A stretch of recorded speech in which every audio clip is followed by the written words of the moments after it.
Alright guys, it is Stinky here, and welcome to a video where I want to discuss about 5 characters we should be meeting in Assassin's Creed Unity with all hopeful, because these characters I've read into would be pretty awesome.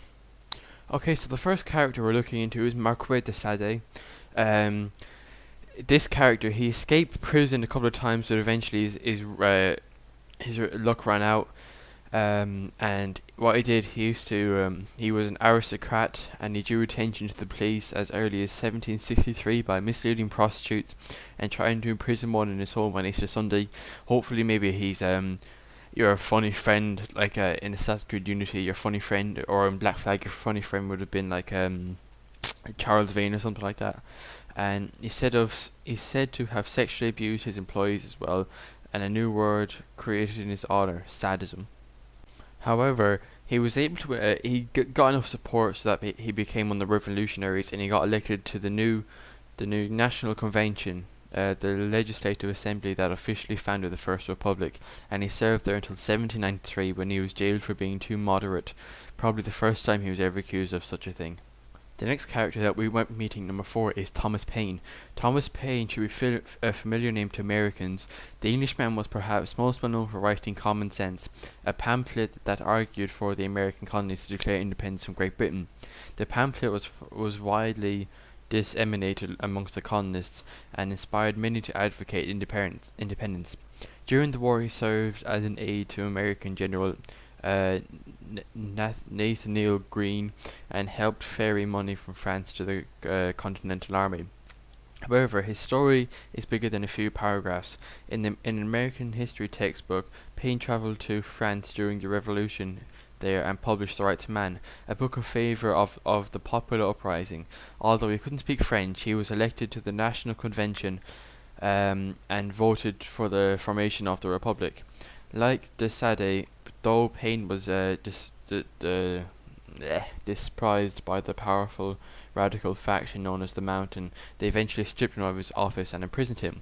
He was almost executed too.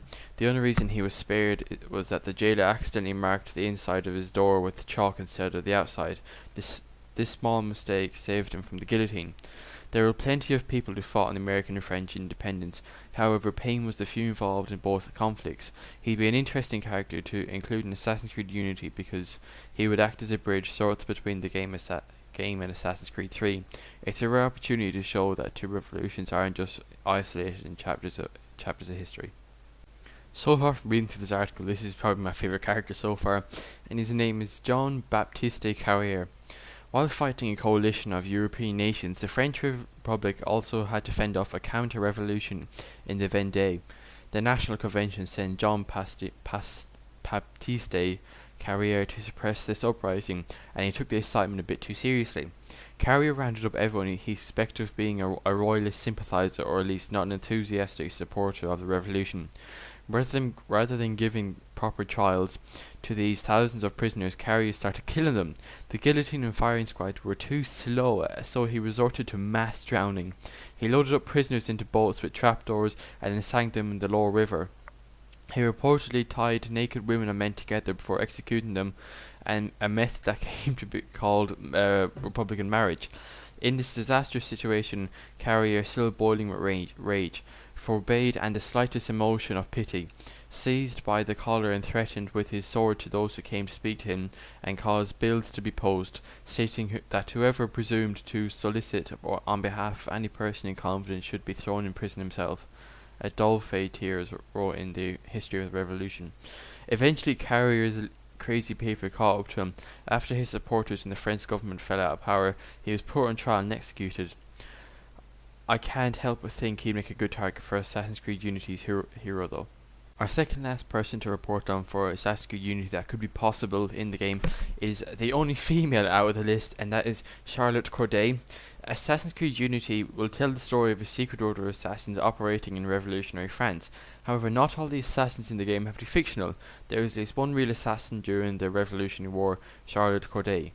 It is an understatement to call Corday a 24-year-old nun an unlikely assassin. Her target may be just as surprising. Jean-Paul Marat, a journalist, Corday blaming Marat for the radical violent turn in the revolution.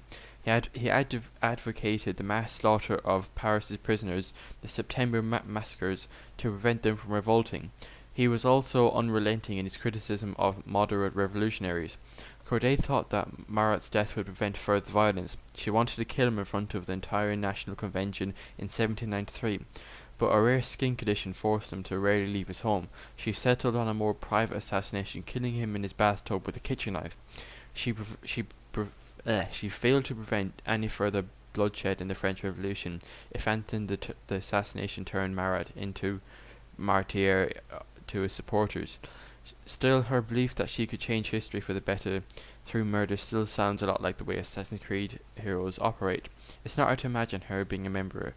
It's not hard to imagine her being a member of the Creed in Unity. Our final person to report on that is possible to be in Assassin's Creed Unity is Antoine Quentin Fauquier Tinville. Some name. Lawyers generally have a bad reputation. This stereotype is often unfair, but Antoine Quentin Fauquier Tinville more than earned his notoriety. He was the public prosecutor for the Revolution Tribunal. The tribunal was intended to judge the guilt of political criminals. Guilt seemed to be all that is found in prisoners, were forbidden having counsel and couldn't bring witnesses to prove their innocence. Eventually death was the only penalty for the tribunal and was allowed to dole out. Over 2,500 people were sentenced to execution, including Charlotte Corday. Like Carrier, he was eventually put on trial when his faction was disposed. He argued that he merely followed orders. Passing the buck didn't save him from the guillotine, though.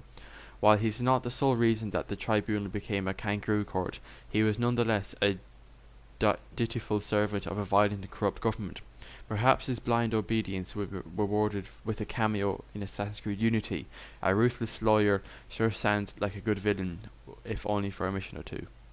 So anyways, thank you for watching, and I hope you get to see some of those characters in Assassin's Creed Unity. They seem to be really, really interesting, and I think that we need some really cool, strong historical characters like we got in the old Assassin's Creed. 3 was okay, 4 was really, really cool, and I want it to get better and better with each Creed game. So comment, rate, subscribe, and thank you so much for getting me to 10k views, and goodbye.